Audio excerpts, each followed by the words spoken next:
So, and I'd like to start by welcoming our colleagues, our friends to the 4th edition of the One Word Optimization Seminar.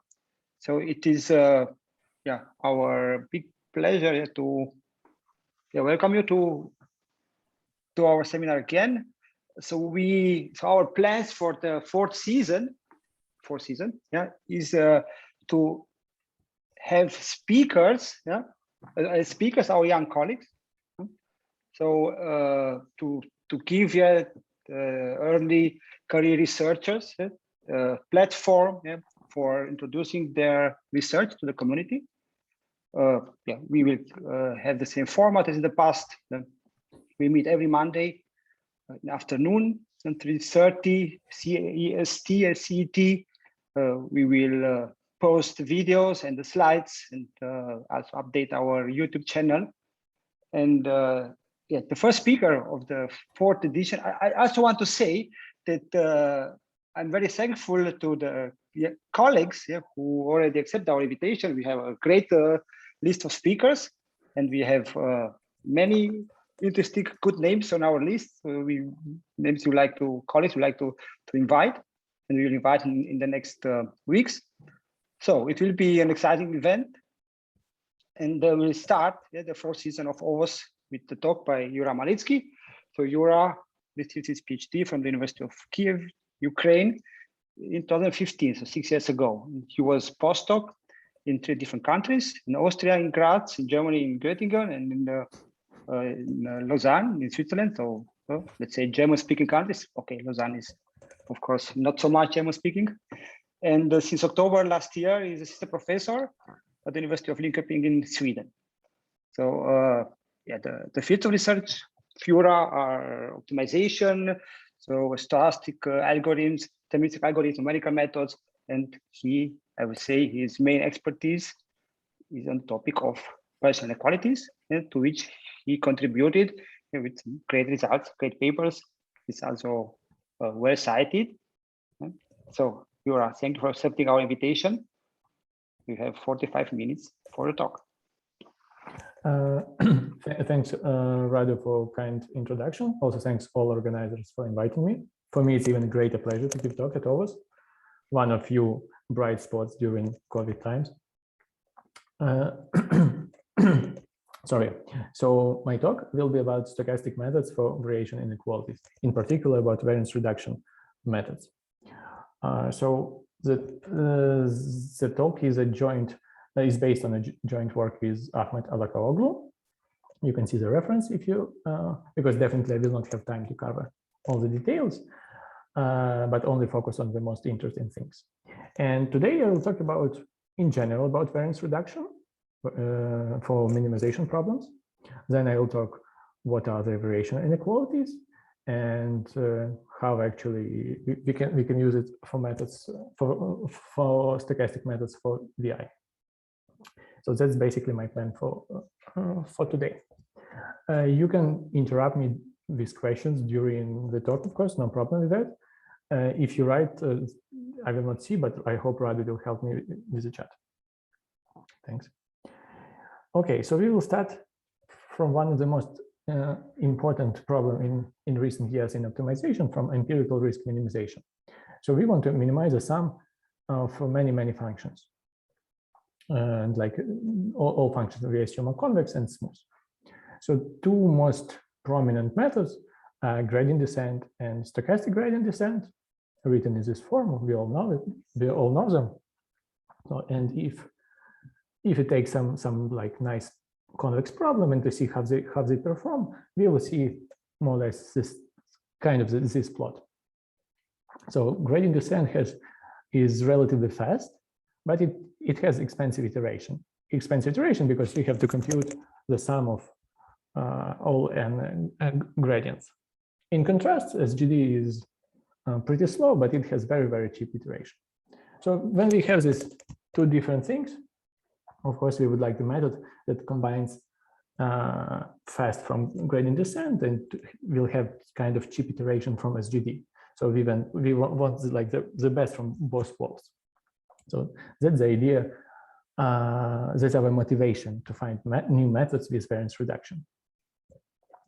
First, let's examine why SGD is slow. So this is a SGD equation, and by slow, it means that its convergence rate is 1/epsilon square. So why is it slow? Definitely because in every iteration it has some noise. Yeah, it makes an error in computing instead of computing full gradient, it computes its approximation. It's not the true variance because they are vectors, and in probability theory variance is defined a bit differently, but somehow in optimization we still call it like a variance, just norm of this thing. So it is not zero, and because of that we accumulate these errors, and we are forced to use diminishing step size, and because of that the rate is slow. So if we somehow will find a way to decrease this variance, then maybe we come up with some good method. So that's motivation. So how we can decrease variance? A simple naive approach is to sample instead of one function per iteration. We sample some subset, so-called mini batch, and compute gradient with a mini batch. So by the law of big numbers, definitely this will approximate true gradient better. And if we increase our mini batch in every iteration or in some different regime, then we will be closer and closer to gradient descent update, right? It's quite intuitive. So that's a good idea, but unfortunately it will not work in terms of course we will prove convergence, but we will not gain anything. So we will not improve complexity with that. So that's why it's a nice one, but naive. So now let's compare. Now let's check what will work. So we have the following update for both methods, either for gradient descent or for stochastic gradient descent, where GK is either full gradient or stochastic gradient, or maybe something else. So let's make JK a free vector. So for variance reduction, we have to take something a bit weird at the first glance. We have to take a difference between two stochastic one and compute one full gradient. So at first glance, it doesn't make sense maybe. But we may notice that for any deterministic y, the vector JK will be unbiased. So at least it's a good approximation. And since I didn't specify y yet, let's play with it. Let's substitute some different values of y and see how vector JK behaves. So what we can do? We can substitute y equals to xk. In this case, it's easy to see that JK will be just a gradient, right? Those parts will disappear. And of course, variance is 0. So that's why it's like a perfect variant. But it's clear that it's expensive. It means that at every iteration, we have to compute full gradient. So there is no actually, I mean, it's the same as a gradient descent. But okay, let's do something similar. But instead of xk, we substitute xk minus 2. Since we are talking about algorithms, we expect from the algorithm some convergence. So if we have this convergence, then xk minus 2 will converge to 0. And in this case, if we check the variance, the difference between the gradient and this other jk, because everything is continuous, we assume that all functions are smooth. So all these gradients are continuous. And because xk minus xk2 goes to 0, we will have this difference also goes to 0. So by this, we decrease the variance, right? If we are able to prove convergence of the algorithm, but that's basically our goal anyway. And of course, there is nothing special about this k minus 2. And by this, of course, we will make it in 2 times less expensive as gradient descent, right? Because every second iteration, we have to recompute full gradient instead of every iteration. Not bad. And there is nothing like magical about this k-2. We can, in the same way, we can take k-100 or something else. And this will be even cheaper. So that's the idea of variance reduction. From time to time, we have to compute full gradient and correct our vector jk with this full gradient. We do like one expensive iteration where we compute full gradient and many cheap iterations. That's the idea of variance reduction. That's the idea, but now we will talk about the algorithm in detail. They're a bit messy in terms that their structure is a bit more complicated than SGD or GD.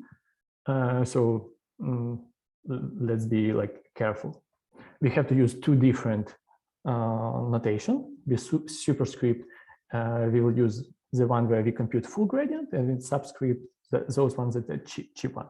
So the first algorithm, SVRG, proposed in 2013, has two loop structure, but it's not that important. The only important thing is in outer loop, in the first main loop, we compute full gradient, and then we use this full gradient for many like iterations of inner loop. So we sample CK as in SGD before, and just update this JK as I discussed in the previous slide, because the variance for this JK will be smaller than just for standard SGD.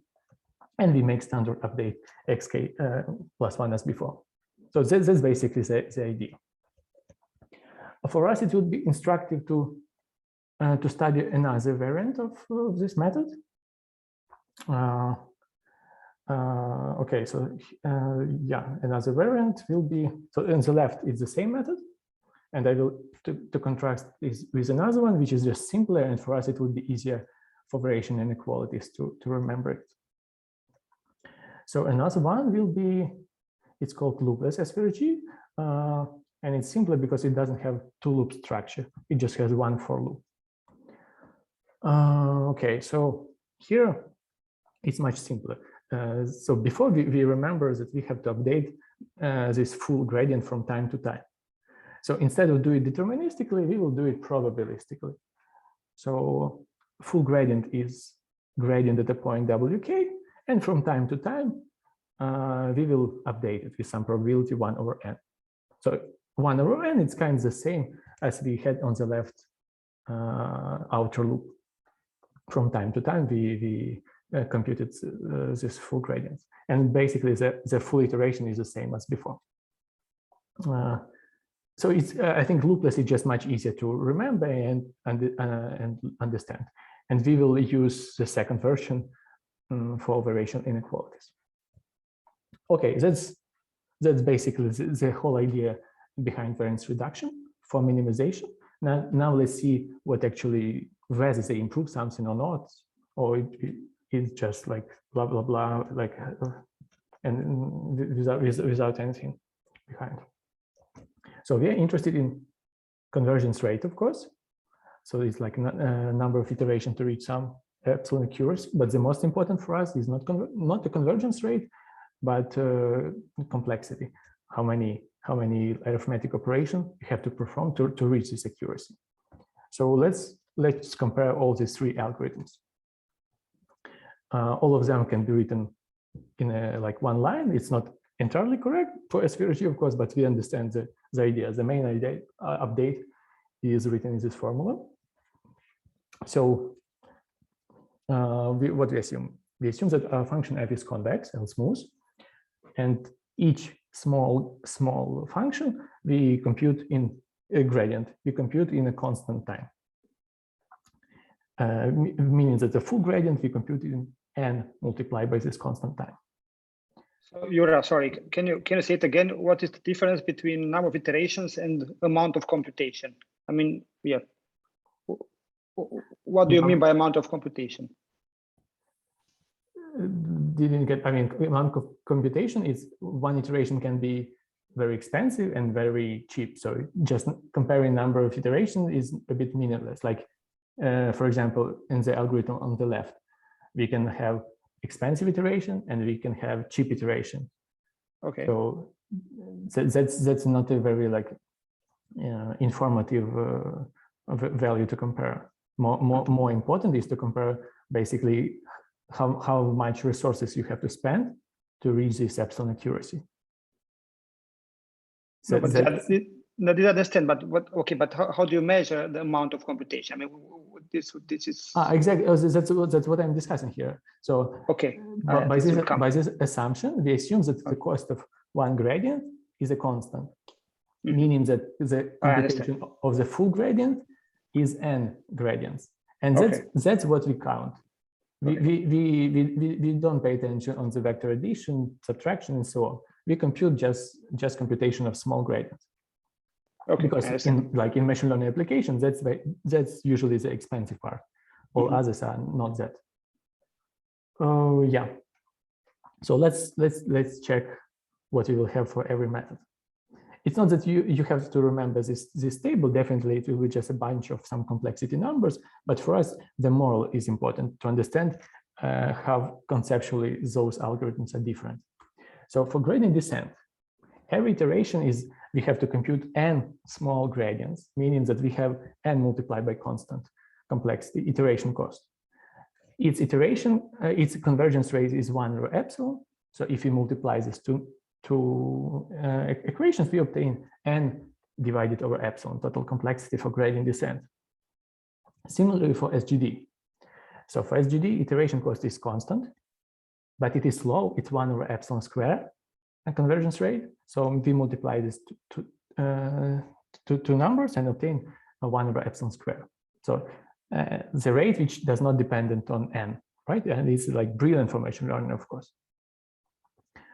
And finally, for SVRG, we have, although maybe it's not clear from immediately, but we still have constant iteration cost, just a constant, because we have to compute the full gradient, but for like many cheap iterations, so we have to divide, and it will be still a constant.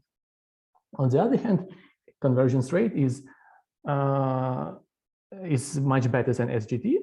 So compare now and multiplying against these two numbers, we obtain square root divided over epsilon. So it's clear that there are some wide range of scenarios where SVRG will be better than SGD and better than gradient descent. So not always, of course, but definitely if like square root of n and we need low accuracy solution, we are fine with SVRG. But not always, of course. That's for sure. Finally, I presented here SVRG or loopless SVRG, but for minimization, there are algorithms even with a better complexity.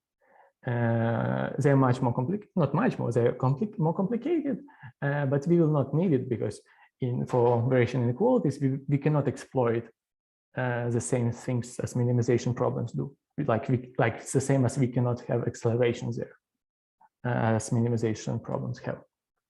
So that's the table to keep in mind. We will come back to it a bit later. So takeaway number one. So like we wanted methods from both worlds that take the best from the both worlds of gradient descent and SGD, and it seems variance reduction does exactly this. There are some key like papers that I use here, mentioned, if you're interested. And if you remember the plot from which we started, some logistic regression. So it's SGD versus gradient descent. And now if we plot the same for variance for SVRG, we obtained indeed much better performance in terms of where I count number of full gradients, basically, the amount of computation epochs measured at. So it's indeed much better. Okay, so if you have some questions regarding variance reduction for minimization, I think it's time to ask now. Otherwise, I will switch to saddle point problems. So just in case you have, I will wait 5-10 seconds.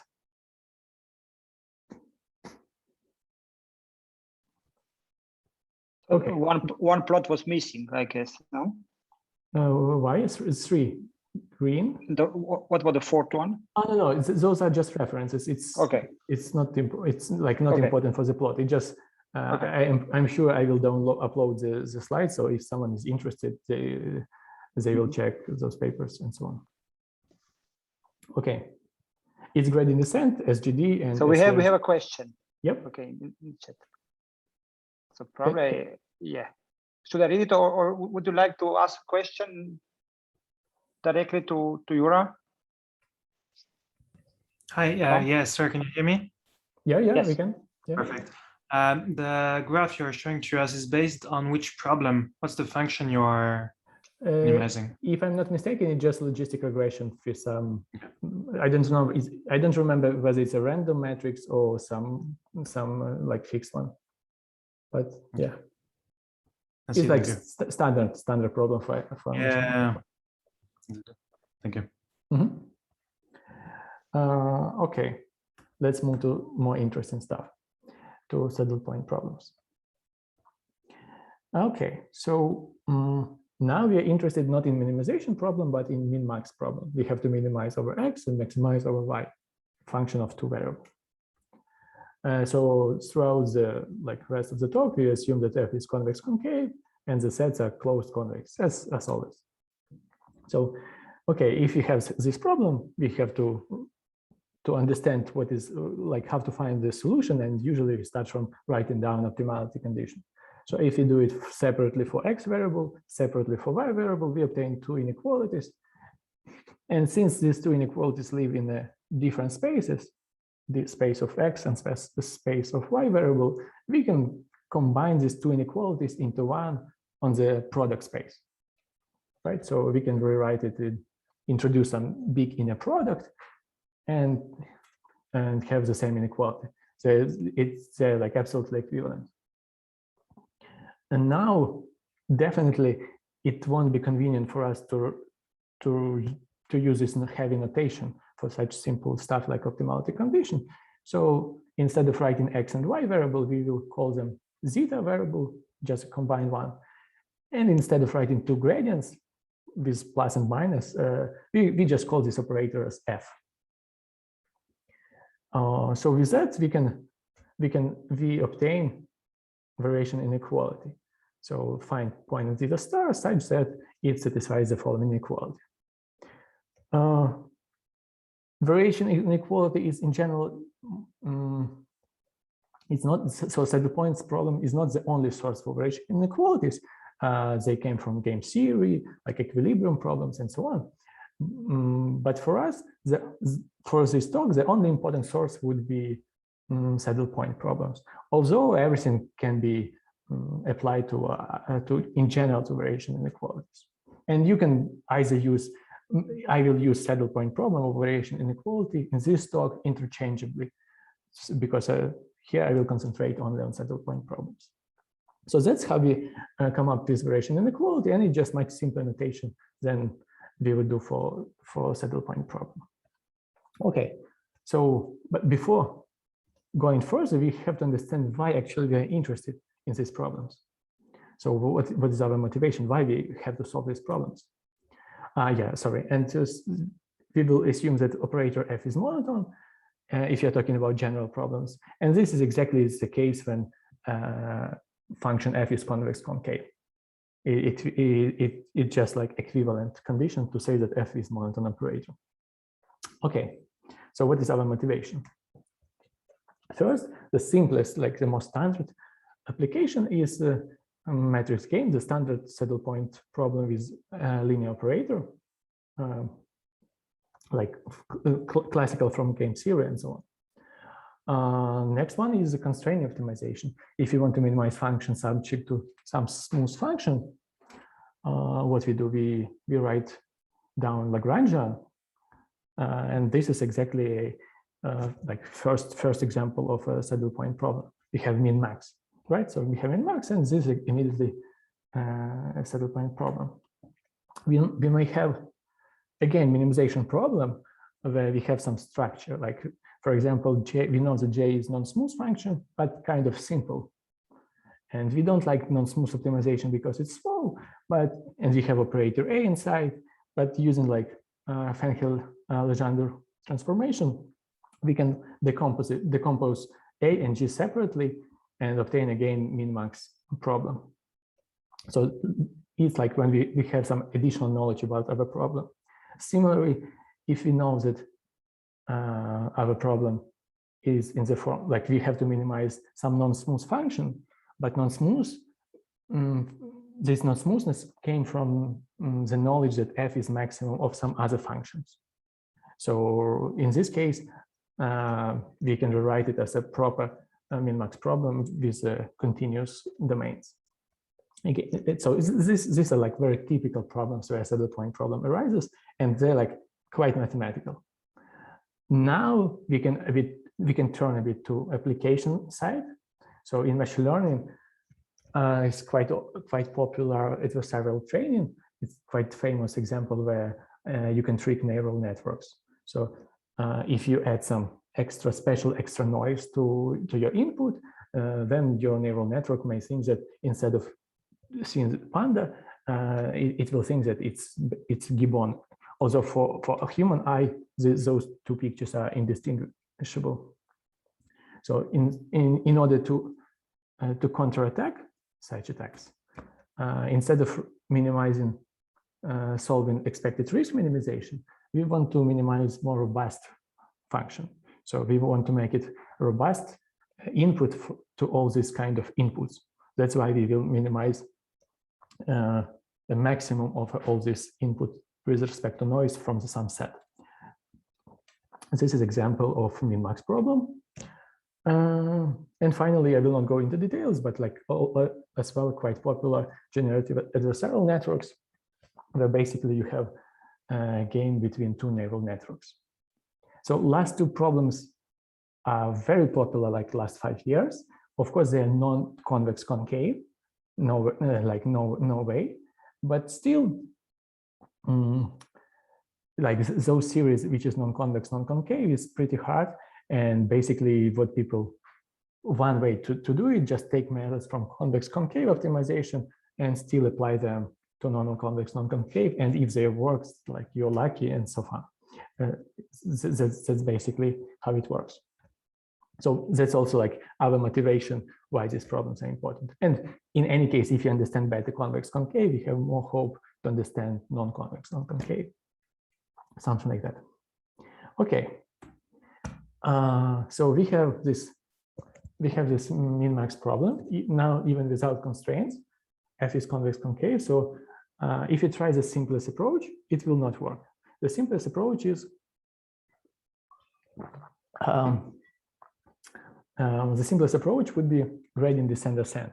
So for minimization, we would just do descent, but since we have maximization problem, we have to do ascent for y variable. So if you write down these two equations, or in our notation, as I said, we don't like to write this separate x and y. In our notation, it would be we have to write them combined. So it would be just this simple kind of descent, gradient descent algorithm, but with f, which is not a gradient, it's just an operator. So this will not work. And it's Yura, we have another question in the chat. Yeah, please go ahead. Okay, then I should read it. Yeah, so the question is if there are examples of problems which are reduced to VR, I guess VI, yeah, but not min-max. Yes, I meant variational inequalities. Yes, thank you. So as I said, equilibrium problems from game theory is another classical and very rich source for problems.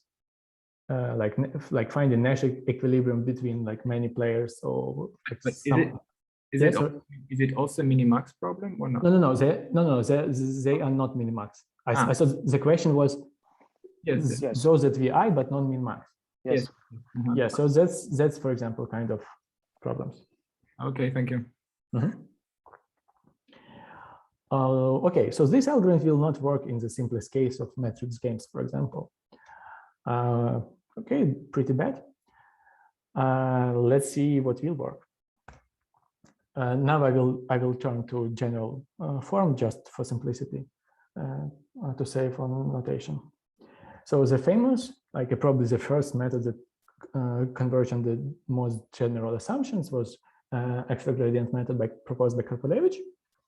And it's kind of similar to what we had before. Now we have constraints, so we will just project onto them, but it's not that important. Like first iteration is just the same as it was before, but we have to do this correction.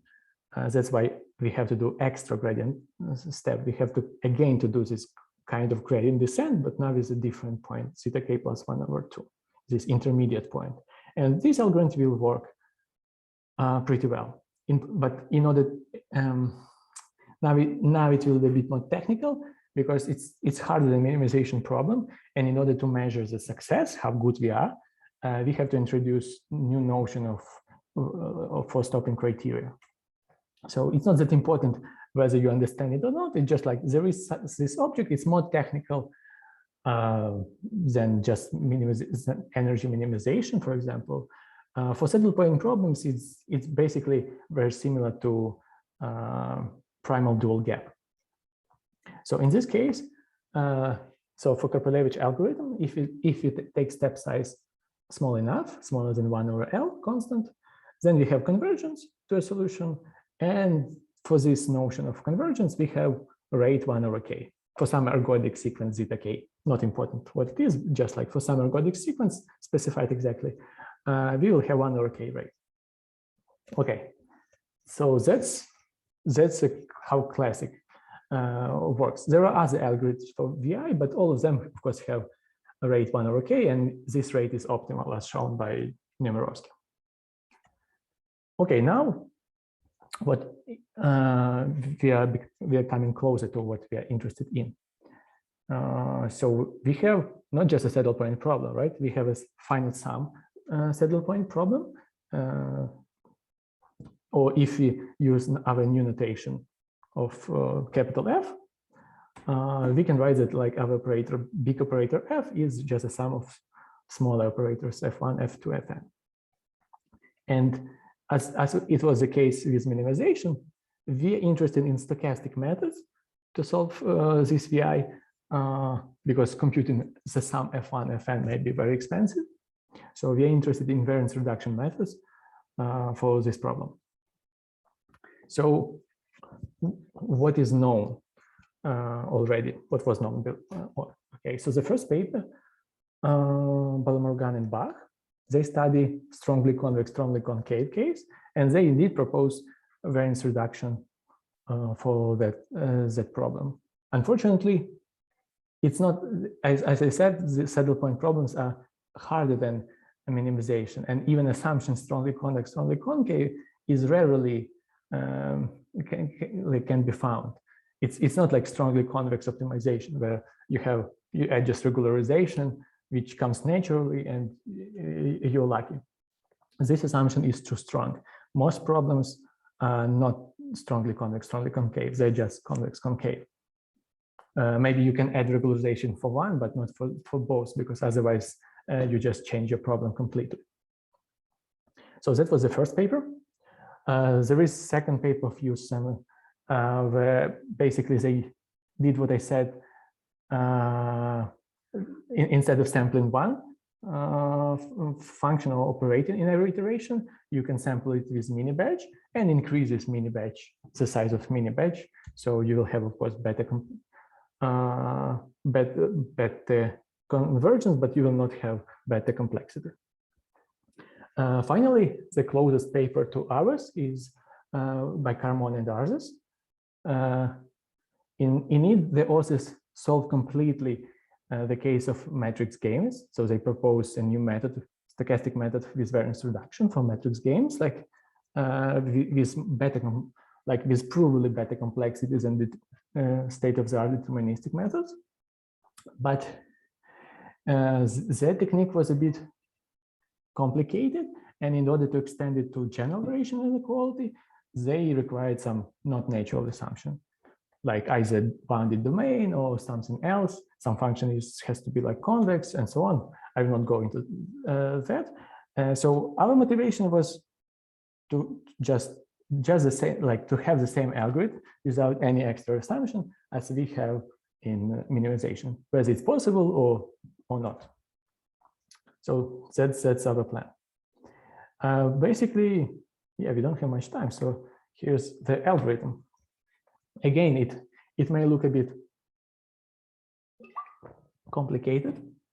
So to contrast it with the deterministic one, it's maybe it's already seen that it's kind of extra gradient method. So in the top, I show the green one, which is classical deterministic extra gradient method. So let's compare the stochastic one. So these two updates are quite similar. In the second step, we use variance reduction for the second value of operator f. For the first, we just use the fixed one, which we update probabilistically from time to time. And the only really drastic difference is that we use in this update not zeta k but zeta k bar. And this zeta k bar is a bit strange. So it's just a convex combination between zeta k and this probabilistic update wk. And you don't observe this in the deterministic methods. And somehow it feels like in order to have good complexity, you must use zeta k bar with some specific value of alpha. It's not clear for us why, but if you can prove convergence for any value of alpha, but in order to get good complexity, alpha has to be like 1 over p, 1 minus 1 over p. So it has to be like pretty big, and it's not clear why we have to do this convex combination. I mean, it's clear from the proof. It's not clear like the nature of this requirement.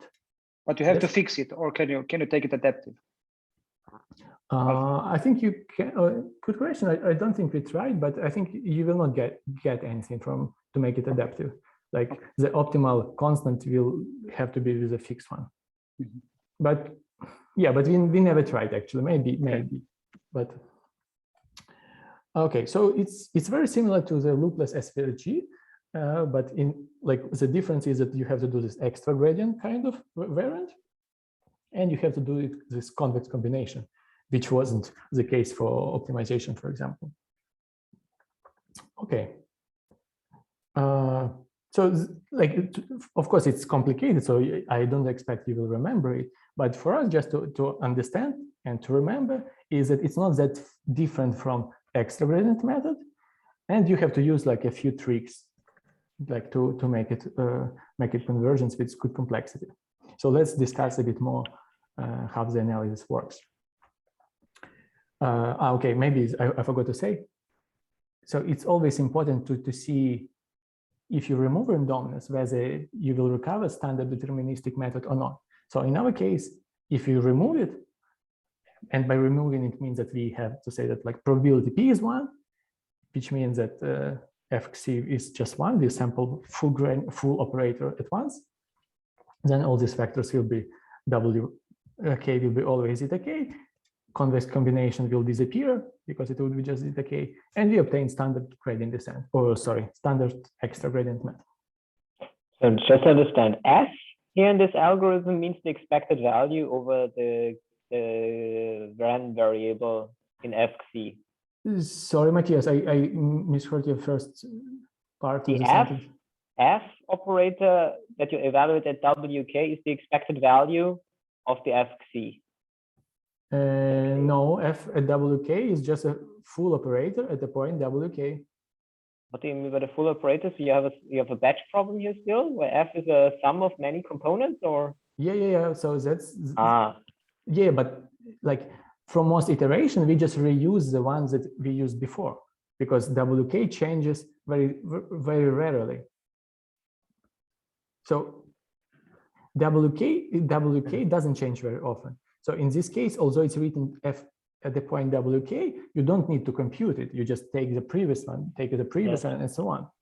And from time to time, you have to compute. That's like expense. Yes. But I was wondering, so can you run this algorithm when F is given by an expected value, and you don't have this finite sum structure, but really a stochastic optimization problem, say?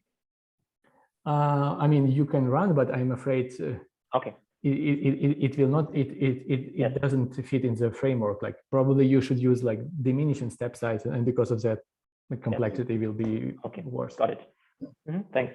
What is the last line of text? I can't read it. Oh, really? Yeah. It's I just see the very tops of the letters. Yeah. Okay, sorry, I don't know why. Okay, so the last sentence is the description when we remove randomness. Basically what I said, like if you remove randomness, I just show that we recover like deterministic extra gradient method. Like all variables are the same, blah blah blah, and we obtain the same. So not important, but sorry for that, I don't know why. Okay, let's move forward. So this is the algorithm that we had in the previous slide. Like I just showed the most two important lines. And now, what we assume that like we need to assume that operator f is monotone. It's standard, like the same was for deterministic case. We assume that it is this estimator fc unbiased, and that what we sample, these small operators are Lipschitz, continuous with constant L. So with these assumptions in mind, we can prove the following convergence. So for some specific value alpha, as I said, it's 1 minus p, we can prove almost sure convergence to a solution, and we obtain 1 over k rate. Of course, we have worse constant here, right? Because we have a square root p in the denominator. P is a probability, is a small value. So we have a bigger constant than standard extra gradient method. But it's expected, right? We use just a convergence rate, and we don't use full operator every iteration. So we use the approximation. So definitely we should have worse constant. That's like quite natural. And in the next slide, when I'm running this algorithm now in a concrete instance, how do I choose p? Yes, that's a good question. Here I just say it works for every p, and you will have this this rate. But we are interested in complexity, right? As I said before. So in the next slide, I will explain how we should play and how we should pick p. So like to answer it quickly, it's 1 over n. It should be the order 1 over n. The same as like in minimization. You should update it like not often, like 1 time per n iteration, roughly speaking. But yeah, that's a valid question. So let's see. And then you get the same rate as for the algorithm introduced in 2003 by Johnson. Yes. No. We are not interested. That's what the point. We are not interested in convergence rate. We have to analyze complexity. And analyzing complexity, you cannot see it immediately. It's quite complicated. Yes. I mean, it's not complicated, but you have to write down and just solve this minimization problem, like for 1-2 variables. So but still, then there would be L square root capital N over K, which is in the spirit of what you had. Exactly. But that's our goal. Exactly. Yes. Yes. So in the deterministic setting, let's remind ourselves. We assume that operator f is Lipschitz, the full operator f is Lipschitz, and the convergence rate, as we saw for extra gradient method, was 1 over epsilon. This leads us to complexity. Like, so we have cost of f multiplied by number of iteration, and cost of full operator f is n of small operators fc. Those that are very simple sample. So that's our complexity, n multiplied by n divided over epsilon, basically, if you don't pay attention on constant right now. So what we will have for stochastic method is variance reduction. So we assume that it's unbiased, and it's those small operators are Lipschitz. Our convergence rate was 1 over square root p epsilon, but cost is very cheap compared to deterministic one. I'm not going into details, so I will not show how to pick the p here, how to minimize this problem, but if you play with parameters, you see that p has to be of the order of 1 over n, and in this case, we obtain, as Radu said, the square root n instead of n. So I highlighted the most important term on which we should pay attention to compare it with the deterministic one. And it's the same improvement as SVRG had over standard gradient descent. So if we go back to this table, so if we compare gradient descent with SVRG, we have here n, we have square root of n, so kind of the same stuff. It's not entirely correct because like here I didn't write like in some regimes n can be very big, so I have to write n plus this notion without epsilon, but like I don't want to be very technical, so I just skip it. So it's just the same improvement as we have in minimization. Of course, partially it's a bit superficial point of view, both in minimization or for saddle point problems, because we disregard constants. As you see, for deterministic we have constant LF, but for stochastic we have constant L. So, and that's the same that we had in optimization.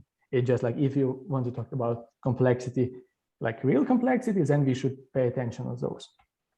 So in order to really discuss such things, we should pay attention to this. So what we have, if we assume that each function f is Li Lipschitz, we have different complexity, right, with respect to constants. And it's always the case that the big L Lipschitz constant is smaller than this small constant L. And so then it's like other, but it's we who are going to construct stochastic oracle from the sum. We should have some knowledge, some structure about the problem, but then we have to devise a nice stochastic oracle. So for example, just like to give some examples, like if you sample it uniformly randomly, we obtain the following Lipschitz constant. Like probably not very good. If you pay attention on those Lipschitz constant and different and use some weighted importance sampling, we obtain like we get some improvement. Again, it's not important for us to check these derivations. It's just important to understand how different sampling lead to different constants. And of course, it's not the end of the story. Maybe if you know something more about your problem, you can find even better stochastic oracle. And it's not clear, it's clear that we cannot answer definitely for all these kind of problems what is the best stochastic oracle. It's for every specific problem, it's open. So it's like important to have in mind this. Okay, so what we can do, we can, with our framework, we can generalize it to Bregman settings, but it's not that straightforward. For example, we have to change it to two-loop structure because somehow loopless does not work with that, with Bregman, which was a surprise for us. We can generalize projection variation inequality to more general variation inequality to cover non-smooth terms, like now G can be a simple non-smooth function. In this case, nothing will be different, just projection has to change to proximal operator. We can do it not only for extra gradient method, but for forward method of Zhang, or forward reflected backward, or for monotone inclusions, like all this machinery will work in every scenario. Now I have just one slide to show some technicalities, like what is not that obvious maybe at first glance, and what we don't observe in minimization, for example. So as I said, we measure complexity or convergence in terms of gap function. So it's not very friendly with respect to expectation, unfortunately. So it's very easy to get rate for gap from the expected value, but this result would be meaningless. And we should be interested in expected value of the gap. So you cannot just interchange expectation, unfortunately. And because of that, it becomes pretty technical and some not pleasant constant appears. So that's, and like this is very natural for saddle point problems of variation inequalities. You cannot remove it. So this is like unfortunate, and you don't have it for minimization. For example, if you want to do it for min-max problem, for minimization, or sorry, for matrix games, this problem is specifically very interesting. First, in order to get optimal complexity, we have to do it for Bregman case with L1 geometry. This was expected because in the deterministic case, you have also to use mirror prox, right? With respect to L1 geometry. But here you have also to use variable distributions. And that was quite surprising. So in this case, operator F is clearly given in this form. You have two matrix vector multiplication. So I will show only for X variable how to devise stochastic variable for AX. Similar, you can do, of course, for A transpose Y. So AX is, of course, matrix vector multiplication is just a finite sum. So clearly, it's not that difficult to find a good stochastic oracle. But to find a good stochastic oracle is a bit different. So if you remember the update of one of the updates in extra gradient method, and was in this form, and in our case, operator F or FC is linear. So we have to do it not for AX, but for A at 2 points, a difference in 2 points. So we have to devise the following stochastic oracle. So let's X and X prime will be 2 different points. So good stochastic oracle. I will not explain why it's the best one, but you cannot improve it, at least in this regime. So a good one with like optimal Lipschitz constant would be the following. It's not that important how it looks, but it's important to observe that X and X prime our iterates are part of our iterates, right? Because X and X prime are part of zeta k plus 1, 2 and WK, right? They're like the first like say n coordinates of those 2 vectors. And our probability distribution depends on them. So here to get optimal constant, you have to change distribution every iteration. So like, so the point is like the analysis has to be general enough to allow for such things. Usually you don't observe this in minimization, or at least this direction is not wasn't exploited. Yeah, at least to my knowledge. So this is a classical thing, of course. It was noticed already by Grigoriadis Hachiyan. It was used by Karman and others. It's just like interesting to show this, to have this difference in contrast with minimization. That here, in order to have optimal complexity, you have to change distributions. Okay, fine. So there are some plots. It's not very interesting. Of course, we are better. Otherwise, I wouldn't show them. And finally, takeaway 2. So we can do variance reduction for variation inequalities or saddle point problems without any extra assumptions. In order to construct, in order to get good complexity, you have to construct in a good way stochastic oracles. Before I had this following open question. So for some problems we have square root of n improvement, and it wasn't clear whether you can improve it or not, whether it's like the best what you can get. But recently the paper appears of Yura Malitsky and others, and it seems they close this open question if everything is correct. So then like they show that actually you cannot go beyond square root of n. This is like this is the best what you can expect. Okay, I think I'm more or less finished. Thanks a lot. Now I'm ready for questions. Thank you very much, Yura, for a very nice and very clear talk. So it's time for questions. So we have a first question by Jonathan Eckstein. Jonathan? It's just when you said Bregman case, you mean using a Bregman distance for the projection onto the set? Yes, but I mean not just a projection, right? It's like everything should be. So you Bregmanize the gradients as well. What does it mean, Bregmanized gradients? You know, like in Tabul stuff. I mean, you take this, you have to kind of twist the gradient. No leaps, not no leaps stuff. Yeah, like yeah. Tabul, but all Tabul in terms of just mirror descent kind of stuff. Like back Tabul, let's say, that stuff. Okay, okay. So, but I wasn't just totally clear what you meant by Bregman case, I guess. So it's probably Nemirovsky has a paper about mirror prox where he described like absolutely clear what I meant. It just to have good Lipschitz constant, so this is because we have simplex constraints. For simplex constraints, it's better to have L1 geometry. And in order to have L1 geometry, you have to use mirror update. So you have to move your gradient operator in the dual space and then move it back. So it's basically the same algorithm, but has to be written instead of Euclidean update. It has to be written with this mirror update. So that's what I meant by Bregman. Okay. Thank you. Are there other questions? Yeah, I have a question. Can you hear me, by the way? Yes, sure. Okay, very good. Hey, Yura, thank you for the very nice and very clear talk. Always a pleasure. If you go back to the complexity statement. For saddle point problems? Yeah, where you used L and LF, I guess, yeah, here.